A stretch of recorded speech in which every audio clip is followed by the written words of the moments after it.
moni que tokende vers victoire na minute na tokobima deya na kati ya cinquantenaire tozokende vers presque des artistes na victoire so tolongwana ne tokembala moko na musée bisika babongisaki mpona kokende kolela ye ndo omoni corps yango wana ezobima déjà cinquantenaire toza deya na sortie ya cinquantenaire mbala moko na presque des artistes nayebi ke ebele baza kuna bazozela biso déjà kuna tozokende maleme ti tokokoma tozwa image bozala toujours ka wana bozala toujours branché bokozwa image nyonso mpe bokozwa banews nyonso awa na kati ya 001 Monde News TV balobi awa nde makambo ntango tokouta wana toke mpe musée na kozala toujours na bino wana mpona reportage ya makambo nyonso oyo ezolekana awa na matanga ya Général Defao vraiment Montréal sunga biso zwa sorti ya corps ndenge ezobima zwa sorti ya corps mpo tokomi deya na porte ya suka zwa sorti ya corps zwa sorti bino bomoni icône na biso ye wana bino moko bomona ke wana penza icône bino moko bomona bino moko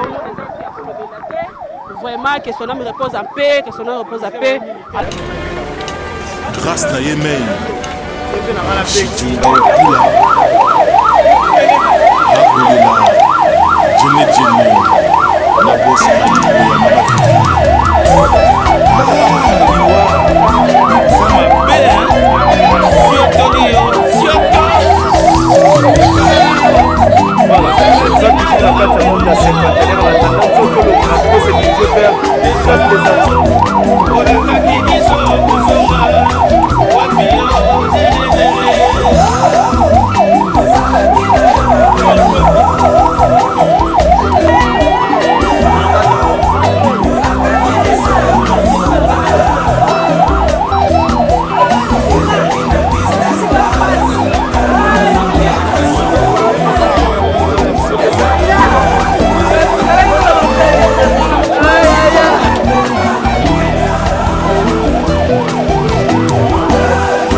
en direct de Panama à Paris.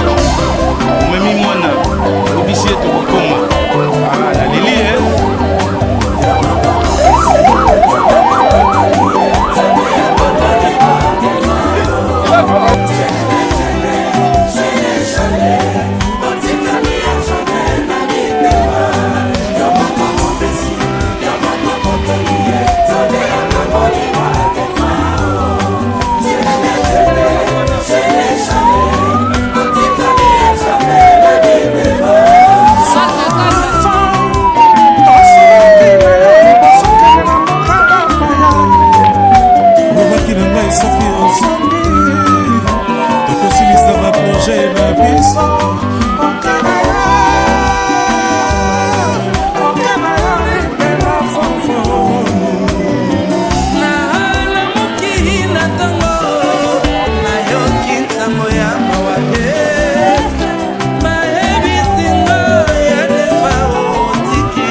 cortège yango tozoya na cortège yango ezolekana tozoutimba moko na mort tokende mbala moko kuna place batie ebembe na ye tokemba mo place oyo bakokende kolelela ye nde tozokende cortège ezobima kati ya cinquantenaire bino bomona yango na sabino mosabuna masi vraiment na 001 parce que ba news nyonso ezalaka ne awa bino bomona cortège ezoya wana nini na ye ezoya cercle na ye yango wana ezoya kuna partir suka kuna no bozolanda na sala ke fona la sabino ba image nyonso tina ne place tokoma bokozala image nango vraiment tozala toujours wana babi awa ne makama babi icône na biso yeyo icône na biso babi Général Defao yeyo yende icône na biso pe ya Congo tozolanda mamoko image na ye ndenge bazokende na place oyo babongisa pe na kolela ye bakolele awa na cinquantenaire te awa bemiska accord mbala moko corps ekembala moko na na place oyo babongisaki mpona kolela ye ntango tokokóma mpe wana sur terrain na kozanga mpe surtout kopesa bino image mpe na place oyo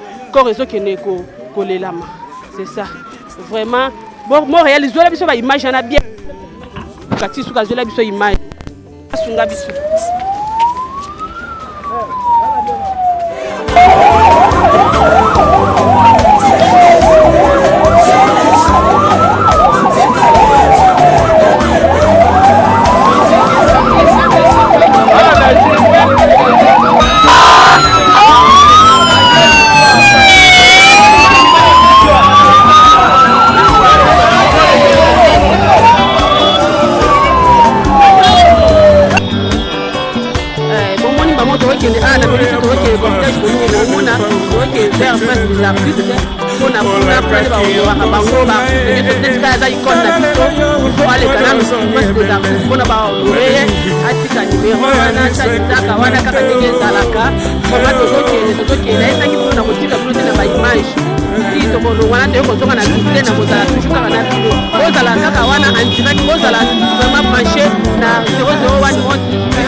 événement yo seleka katozwa amona kati ya Kongo na biso po bino bokate pe bana kini bana ngola par bozala wana botala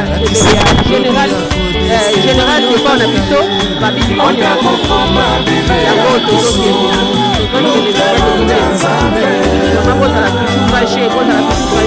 malgré bambouteillage ya mboka na biso vraiment bozokuna toujours tozobunda kaka tozobunda mpona basoda mpe bazokende kofungola nzela poke makambo yoseleka toujours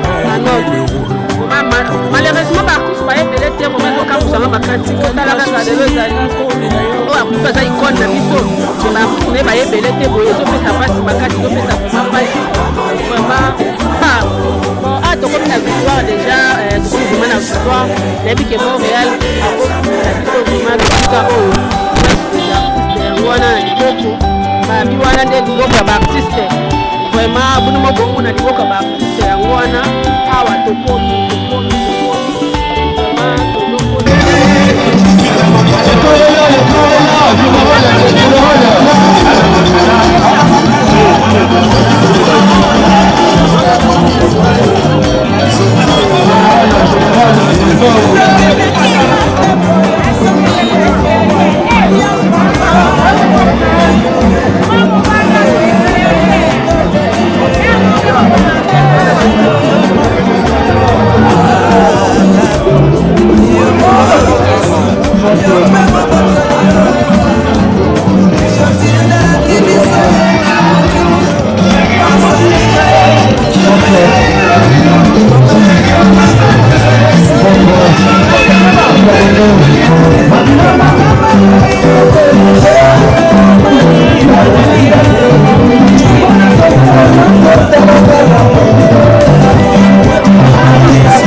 J'adore.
Papa, c'est quoi?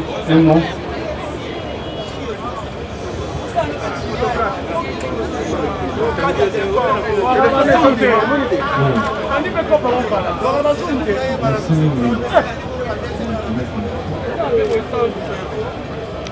Après, ça va rester minimum.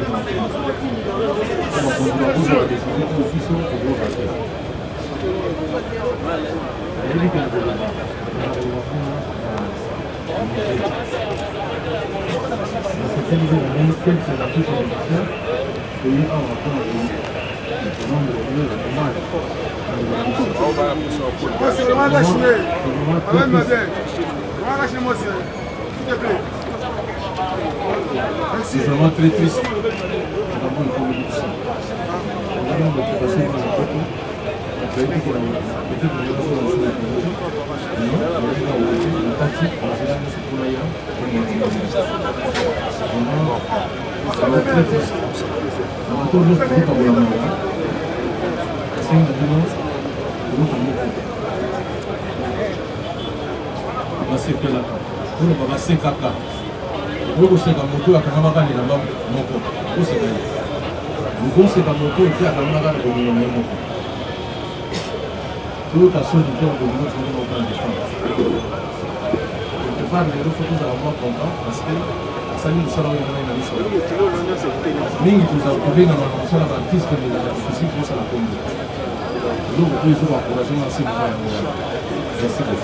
Merci mon frère. Ready, ready.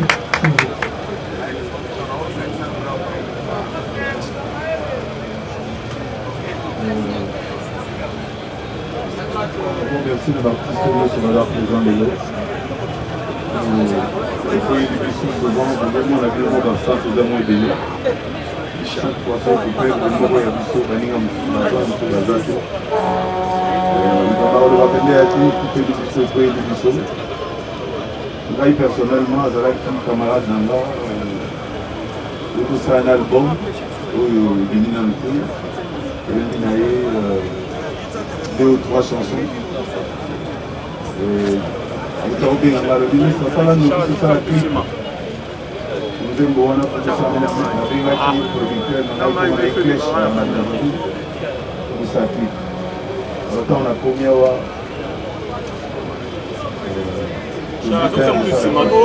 papa nasa mosala boni bokuso boyeko papa akonzi bazali awo te papa bokuso boyeko baso dirige de balanda kamera na yo moko ya biso atiki biso nasenga na bandeko nyonso balia basoki likambo na biso tozalaka te lelo soki ekweli koko na biso defa otoki kozala ngai toki kozala polisi toki kozala tata toki kozala manda toki kozala mwa monina eloko aloba penga te nakatanasenga merci d'avoir mosolaka présent Adolphe, voilà. Maman ministre Azali déjà la misée. Azali Awa. Et Kaba, le financier Maman ministre déjà. Maman Emmo.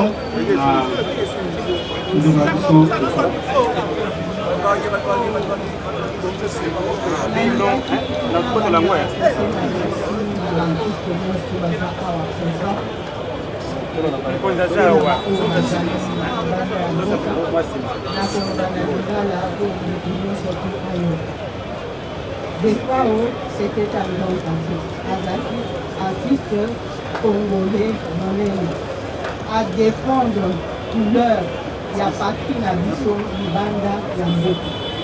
Ba œuvre na ye ikolo na place na ye akei atikali na motema na biso. Atikali na makanisi na biso tokobosa na ye jamais.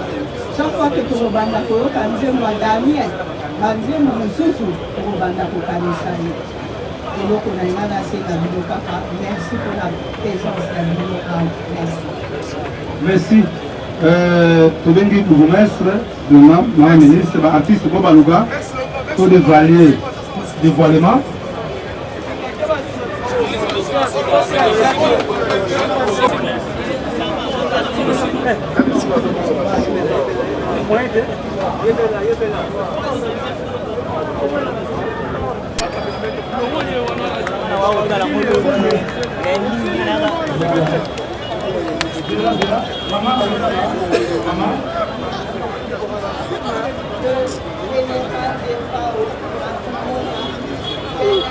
Soumettez-vous à la caméra.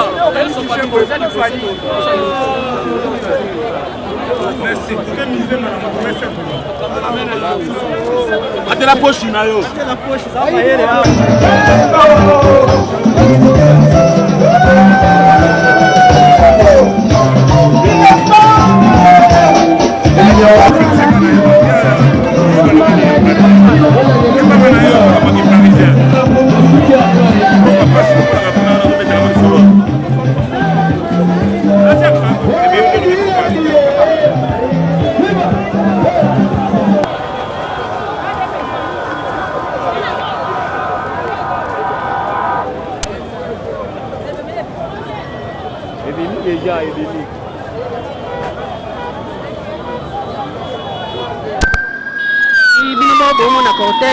Toti déjà na presse des artistes siko na minute oyo tozozonga siko na musée bisika oyo quand baroke kofungola place oyo tokolela yango tozozonga siko kuna na musée na esa bino boza toujours branché parce que naza toujours en direct na bino na kati ya 001 Monde TV babi sans oublier mon boss Kize Malanda na ebike azaka wana pona ko luka ko surveiller biso pe pona kolanda makambo nyonso boza toujours branché awa na chaîne na biso tozokoma na musée kalaté vraiment. Toke mpanzi.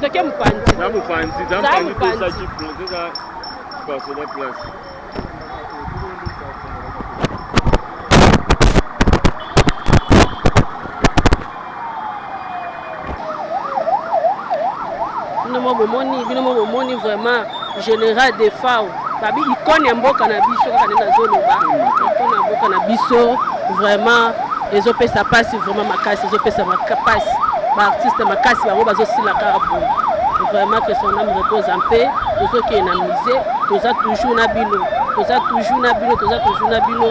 Cortège, nous avons un cortège, nous avons un cortège Mobimba Montréal, quand nous avons un cortège Mobimba, nous avons un musée, nous avons la décité car nous avons la décité.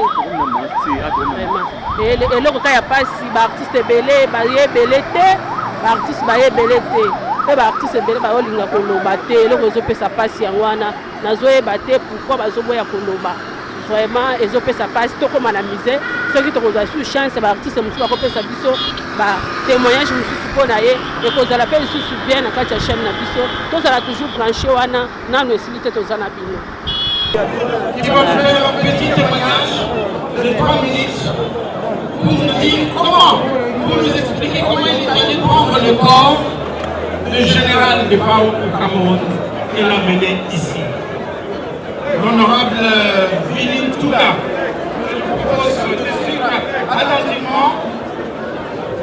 J'espère que la presse va laisser le temps, effectivement, que ce témoignage passe en ligne et à la télévision.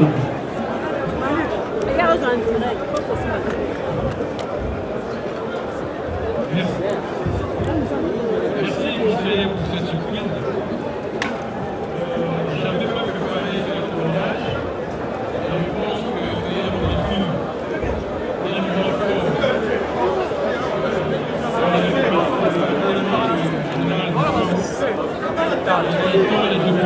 de la circonscription électorale de l'IFAO. Il a été de mon ressort et presque une obligation pour moi d'accompagner la délégation qui était partie chercher les corps à Douala. Ce n'était pas facile, c'est vrai, parce qu'il y avait beaucoup de complications, contrairement à toutes les supputations, des spéculations qui ont circulé. Mais la réalité, c'est que le problème dans la difficulté de rapatriement du corps des femmes ne venait pas du gouvernement, moins encore des 2 ministres qui étaient chargés du dossier. C'était plus l'aviateur, la compagnie aérienne qui avait un problème pour obtenir les autorisations de vol de tous les pays que l'avion devait survoler jusqu'à Douala. Et je reconnais ici, je ne peux pas me retenir, les efforts fournis par les 2 ministres chargés de la situation, notamment Excellence Modéron Simba et Madame Catherine de la Culture. Et il fallait aussi, à la fin, une extrémiste en fait, une intervention musclée du Premier ministre, j'en étais témoin, pour que nous puissions enfin prendre le vol pour aller chercher des FAO à Douala. C'est dur parce que je connaissais personnellement des FAO. D'ailleurs, vous tous, vous savez qu'il est revenu au pays et sa toute première production au pays, c'est moi qui l'ai fait produire et qui l'ai amené à Kissan pour faire plaisir à la population de Kissan parce qu'il est originaire de Kissan. Et cet honneur-là, tous les Kissantois ne l'oublieront jamais. Dans l'avion, c'était un rêve pour moi, je n'y revenais pas. Je voyais certes l'émotion sur la figure de tout le monde, toute la délégation, à commencer par les conseillers du ministère, le musicien et quelques membres des familles qui étaient avec moi. C'était terrible, mais je ne me faisais aucune idée concrète sur vraiment le décès des 2 femmes. Arrivé à Douala, on a été accueillis chaleureusement par une représentation du gouvernement du Cameroun et avec les chargés d'affaires, notre chargé d'affaires sur place. Et après, étant dans le salon d'honneur, on vient nous appeler pour nous dire que le corps des femmes vient d'arriver à l'aéroport. Voilà, bien sûr. Alors, voir des femmes conformes à tout le monde, un fils de Kissan, que moi je connaissais, c'était un déchirement de voir son corps dans un cercueil posé par terre. Posé par terre, tout simplement, il fallait attendre l'embarquement pour Kinshasa. alors c'est là que je m'étais rendu compte que réellement des fois on était partis, que des fois on n'était plus avec nous. Moi qui avais eu son coup de fil 2 mois avant, facilement 2 mois avant son décès, il m'a supplié pour qu'il revienne encore produire un grand concert comme il l'avait fait à Kissambo. Son corps par terre dans un cercueil, il fallait avoir la force. La force que moi j'avais à ce moment-là pour pouvoir consoler tous les musiciens cabossés, Montpellier, qui étaient vraiment inconsolables, et tous les autres, après toutes les formalités, remplis dignement, avec l'aide, en tout cas la main du maître du chargé d'affaires de RDC à Douala, nous avons embarqué le corps de l'EFAO dans l'avion. Pour moi personnellement, c'est une expérience exceptionnelle, parce que c'est la première fois de monter dans un avion où dans les soutes, il y avait le corps de quelqu'un qui est décédé. Il fallait se retenir.